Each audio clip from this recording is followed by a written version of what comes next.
A map to you, the royal journey of Princess Leonor and Infanta Sofia of Spain. In the ancient halls of the royal palace of Madrid, where centuries of Spanish history whisper through marble corridors, two young women are quietly redefining what it means to be royal in the 21st century. They are not your typical princesses from fairy tales, no glass slippers or towers here. Instead, Princess Leonor of Asturias, 19, and her sister Infanta Sofia, 18, are charting a course through military academies, international universities, and diplomatic events with a grace that would make their ancestors proud and a modernity that captures the world's attention. Their story is not just one of royal privilege, but of preparation, purpose, and the profound weight of representing a nation in an era of unprecedented change. The making of a future queen. Princess Leonor's journey reads like a carefully orchestrated symphony, each movement building toward her eventual ascension to the throne. At just 19 years old, she carries the weight of Spain's future on her shoulders, yet she does so with a poise that belies her years. Currently in her final year of military training, she represents a new breed of European royalty, one that understands that leadership in the modern world requires more than birthright. It demands competence, cultural awareness, and genuine connection with the people she will one day serve. Her path to the throne has been anything but conventional. Unlike previous generations of Spanish royalty who were educated primarily within palace walls, Leonor has been deliberately exposed to diverse experiences that would prepare her for the complexities of modern governance. Her education began at the Santa Maria de los Rosales school in Madrid, the same institution attended by her father, King Felipe VI. However, her formative years truly began when she was sent to study at UWC Atlantic College in Wales, a decision that would prove pivotal in shaping her worldview. The choice of UWC Atlantic College was no accident. This institution, known for its international student body and emphasis on global citizenship, provided Leonor with something that no amount of royal protocol could offer: the experience of being just another student among peers from around the world. Here, she wasn't Princess Leonor of Spain, she was simply Leonor, a teenager navigating the same challenges as her classmates, forming friendships based on genuine connection rather than diplomatic necessity. This international education served a deeper purpose than mere academic achievement. In an increasingly interconnected world, the Spanish monarchy recognized that its future leader needed to understand not just Spain, but the global community of which Spain is a vital part. Leonor's fluency in Spanish, English, and Mandarin isn't just an impressive linguistic feat, it's a diplomatic tool that will serve her well in international relations. The military training phase of her preparation represents another revolutionary approach to royal education. Traditionally, European princesses were educated in the arts, languages, and social graces deemed appropriate for their station. Leonor's military service, however, sends a clear message about the kind of leader she intends to be. She's learning discipline, strategy, and leadership from the ground up, understanding the sacrifices made by those who serve their country in uniform.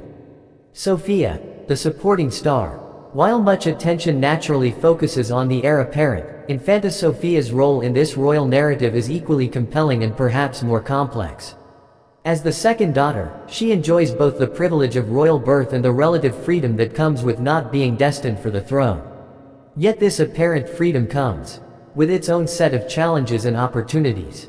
Sofia's decision to pursue politics and international relations at Forward College represents a fascinating choice for a young royal. The program, with its innovative structure of studying in Lisbon, Paris, and Berlin over 3 years, offers her a unique European perspective that will undoubtedly serve both her personally and her potential future roles in Spanish diplomacy or international relations. The relationship between the two sisters has become a subject of considerable public interest, and for good reason. In many royal families throughout history, sibling rivalry or jealousy over inheritance has created deep rifts. The Spanish royal sisters, however, appear to have cultivated a relationship based on mutual support and genuine affection. Their public appearances together reveal a dynamic that suggests they see themselves as partners in representing their generation of Spanish royalty rather than competitors for attention or favor. Their joint appearance in Catalonia in July 2025, touring medieval sites in Sant Martí Vell, demonstrated this partnership beautifully. Rather than simply going through the motions of a royal visit, both sisters engaged genuinely with local history and culture, asking informed questions and displaying the kind of curiosity that suggests their interest goes beyond mere protocol. These moments reveal young women who understand that their roles extend beyond ribbon-cutting ceremonies to genuine cultural ambassadorship. The modern royal dilemma. The path that Leonor and Sofia are navigating reflects a broader challenge facing European monarchies in the 21st century: how to remain relevant and valuable to democratic societies that might reasonably question the need for hereditary leadership. Their approach seems to center on earning their positions through competence and genuine service rather than simply inheriting them through accident of birth. This philosophy is evident in their public engagements, which consistently focus on substantive issues rather than mere ceremonial appearances. When they attended the UEFA Women's Euro 2025 final between England and Spain in Basel, Switzerland, they weren't just royal spectators adding glamour to a sporting event. Their presence represented Spain's commitment to women's sports and international cooperation, themes that resonate with younger generations who might otherwise view the monarchy as an outdated institution. The meeting between Princess Leonor, Infanta Sofia, and Princess Charlotte of Wales at this event also highlighted the evolving nature of royal diplomacy. These weren't formal state meetings between heads of state, but rather organic connections between young royals who understand that their relationships with their counterparts will shape European cooperation for decades to come. Cultural bridge building. Perhaps nowhere is the sisters' modern approach more evident than in their engagement with Spain's complex regional identities. Spain's autonomous communities, each with distinct cultures and sometimes languages, present unique challenges for any Spanish monarch. The decision to visit Catalonia, a region with a complicated relationship with the Spanish crown, demonstrates both courage and political sophistication. Rather than avoiding potentially sensitive regions, both princesses have embraced these complexities as opportunities for bridge building. Their approach suggests they understand that Spanish unity in the 21st century cannot be imposed from Madrid but must be built through genuine respect for regional diversity and authentic engagement with local concerns. This cultural sensitivity extends to their international engagements as well. When Princess Leonor completed her training aboard the Juan Sebastián de Elcano, the symbolic significance was profound. This historic training ship represents Spain's maritime heritage and its connections to the Americas, Asia, and beyond. Her participation in this training wasn't just about learning seamanship, it was about understanding Spain's role as a bridge between Europe and the wider world. The weight of expectation. Living under constant public scrutiny while preparing for roles that will define their adult lives creates pressures that few people their age could imagine. Every public appearance is analyzed for signs of their future leadership styles, every friendship is examined for diplomatic implications, and every academic or career choice is viewed through the lens of their royal responsibilities. Yet both young women have demonstrated remarkable resilience in the face of these pressures. Rather than rebelling against their circumstances or appearing overwhelmed by expectations, they seem to have embraced their roles as opportunities to serve their country and represent their generation's values on the world stage. This maturity is perhaps most evident in how they handle the balance between their public duties and their private lives. While they fulfill their royal obligations with apparent enthusiasm and genuine engagement, they've also managed to maintain friendships and interests that keep them grounded in the experiences of their peers. Looking forward, a map to the future. The title, A Map to You, takes on special significance when considering the journey these two young women are undertaking. They are not just following a predetermined path laid out by centuries of royal tradition, they are actively charting a course for a modern Spanish monarchy that can serve its people effectively in a rapidly changing world. Their preparation suggests a deep understanding that effective leadership in the 21st century requires more than ceremonial presence.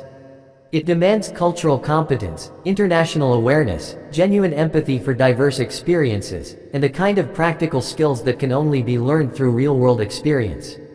Princess Leonor's military training, combined with her international education, is preparing her for a role that will require her to be equally comfortable in diplomatic negotiations and military ceremonies, in conversations with heads of state and interactions with ordinary citizens. Infanta Sofia's focus on international relations positions her to serve as a crucial diplomatic asset for Spain, whether in formal governmental roles or as a cultural ambassador.